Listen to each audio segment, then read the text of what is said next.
Fast Forward 289. I'm Larry. Welcome back. So tonight we're working on my 351 Cleveland again, and now we're going to be installing the pistons into the block finally.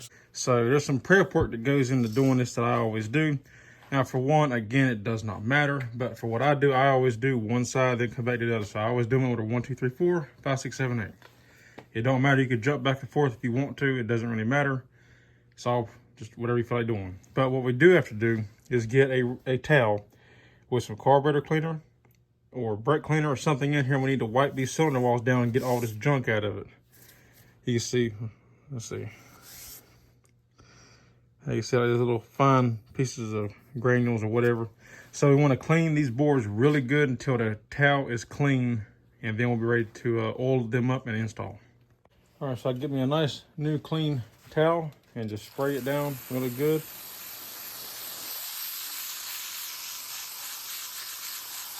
Like so.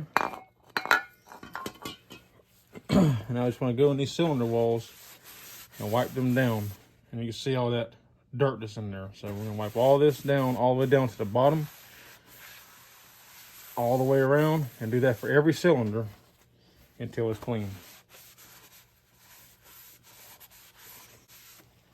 Once it's dirty like that, I'll flip it over to the clean side and do it again, just to see if I get any more dirt. That's pretty clean, so now we'll get a dry towel and wipe it out.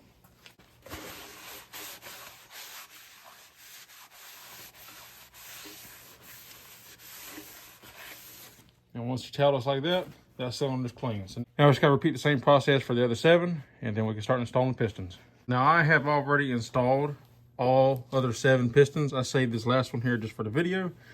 So, and they look beautiful. So I can't wait to get this last one in and then get everything torqued down. We're gonna go ahead and take our cap off and lay it to the side.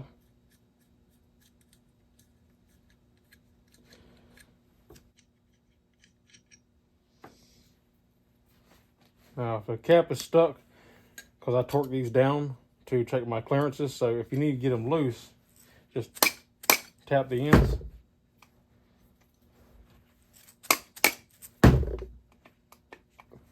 A couple times and they'll pop right off, usually.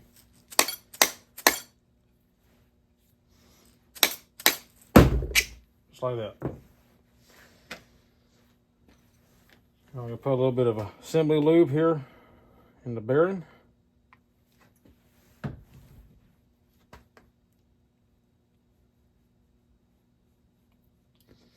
Now this is important. You want some kind of you want something that you can put over the studs. You don't want to hammer the piston in and then these hit the crank and mark the piston or scar it or scratch or anything like that. So I just use some old fuel line that fits over it, and it also helps because it'll help hold the bearing in, because it kind of rests just over the very little bit of the edge of bearing, so that works good. Helps keep it from falling out whenever you're hammering the piston in. Also, we got to put oil in the cylinder wall here. So I just got some oil, some motor oil in a bottle here. I just put some on my hand and I rub it down in the cylinder.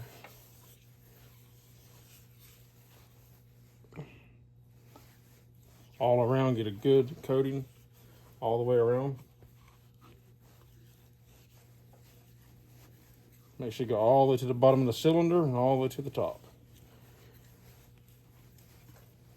Now we can apply oil to our piston. Get on the rings. And take and rub this oil in really good. Now, there's different ways they say to install piston rings. So the way I do it is technically once the engine is running and it's up to RPM, these pistons are kind of dancing around in the cylinder wall anyway.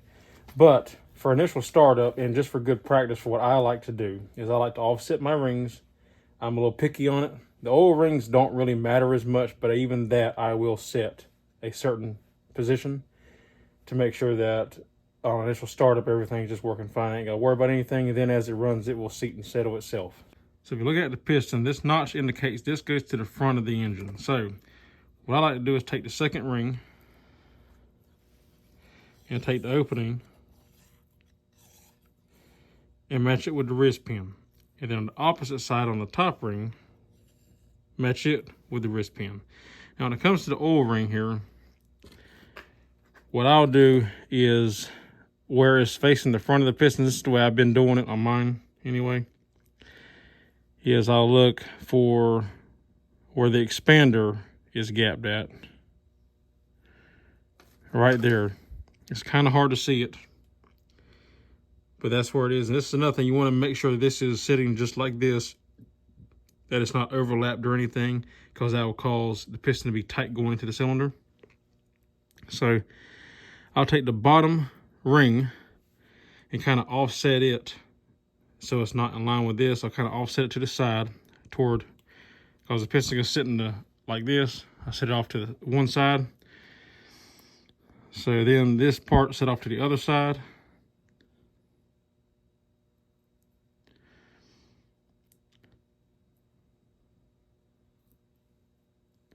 Just like so. Kind of got the gap at the bottom on here, and then the expander opening there, and that just kind of helps keep it over there. Then on the opposite side, I will put the other gap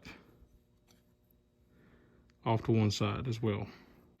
So you can see how that's offset now. And now it's good to go. So then we're set. Our gap is on the back set here. Our expander is set there, and then the other gap is there. And then of course our second ring. The two main ones are your compression rings. These are the two main ones you want to worry about. The oil rings, like I said, is not that important. These are the two that you really want to worry about. These I always offset opposite of each other in line with the wrist pin. So just like that. Now we can already install our ring compressor. Now I'm telling you right now, if you don't have one of these, I'd highly recommend it. This right here is a game changer. It makes installing pistons so much nicer, so much easier and faster. But these, I've always wanted one, and so I bought one for this engine build. It was only $30 at Summit Racing. And they got different sizes, like this is for a 30 over 4-inch bore. So it's beautiful. No more ratcheting the handle, trying to compress the rings. You just slide it in there.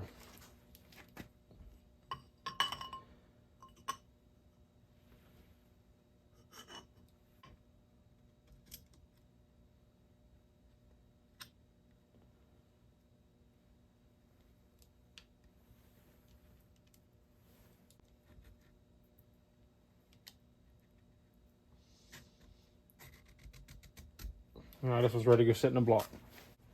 Drop it down in here. And again, make sure that your notch is facing toward the front of the block.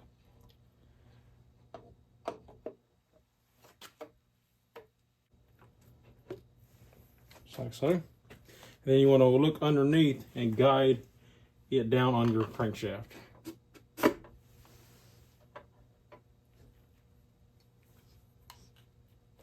And once you get it down far enough, take a nice soft rubber mallet and just tap it in.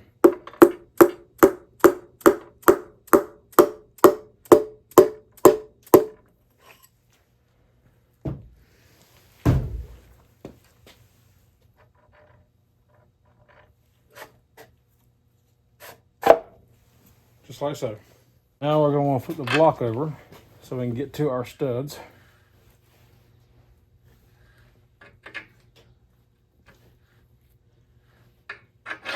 And put the cap on.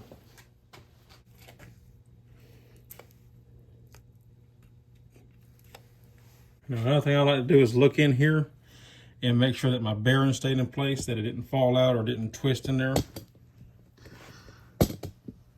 And you can see how the notch is still lined up. The bearing's sitting flat on both sides. I don't know how well you can see on camera, but it is in there. Now we're going to take our cap, put some lube on it.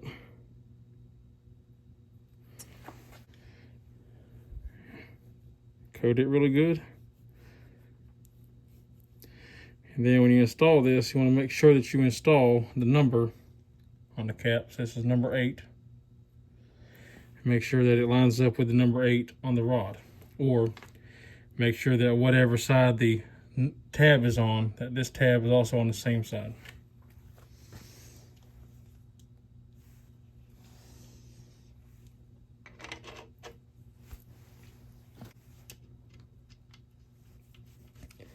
Now we'll just put our nuts on and get ready to torque everything down. Also, what I like to do is every time I put a piston in, because what I'll do is I'll work from one side to the next. So I do cylinders 1, 2, 3, and 4, then 5, 6, 7, 8. So what I'll do is I'll put a piston in, rotate the crankshaft, and then go to the next one, line it up, put it in, rotate it, line up the next journal, and so on and so forth.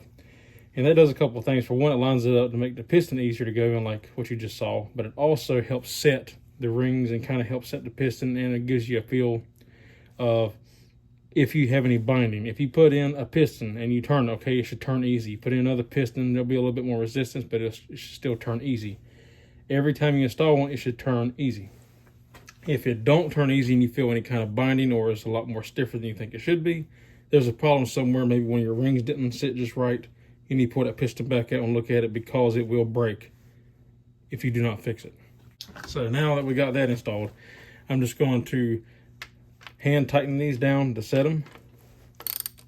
And I did this so I could turn the crankshaft and the bearings wouldn't turn in there. And then we get ready to torque everything down.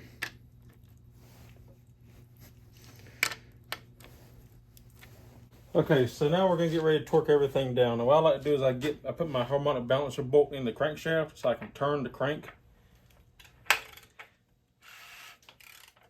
And I'll line up like number 1 and 5, torque them down, then turn the crankshaft, go to the next one, the next one, next one, and then of course, because of how picky I am, I will come back and double check each one again. Now since I've already hand tightened these and got the caps to settle, I don't need to break the measurement in half of how much to torque it. Okay, so for 351 Cleveland modified in 400, this torque specs is 40 to 45 foot-pounds on the connecting rods. So I just set mine to 42.5. That's in the center, in the middle between the two numbers, and then we'll just torque everything down. So start with rod number 1.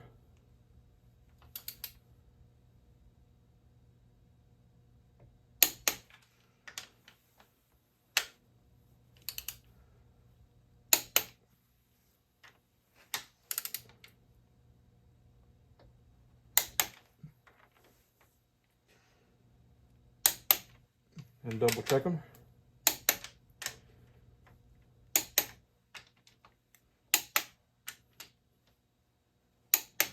And do that for the rest of them. So I'm not going to bore you watching me repeat the whole process, but that's the whole thing about that. And then, like I said, after you get to the last one, I always go back and double check them one more time after rotating everything. All right, then after I've gone through and double checked all the torques, I just kind of rotate it and look for things, make sure everything looks good, make sure I don't feel no binding, no hitting. Just kind of look at the rotating assembly and just make sure everything looks like it's supposed to. I'd say that looks good. And then if I come back over here to our book, you can see 72, 351 Cleveland, 400. The rod bearing bolts are 40 to 45 foot-pounds. Now it does have this little note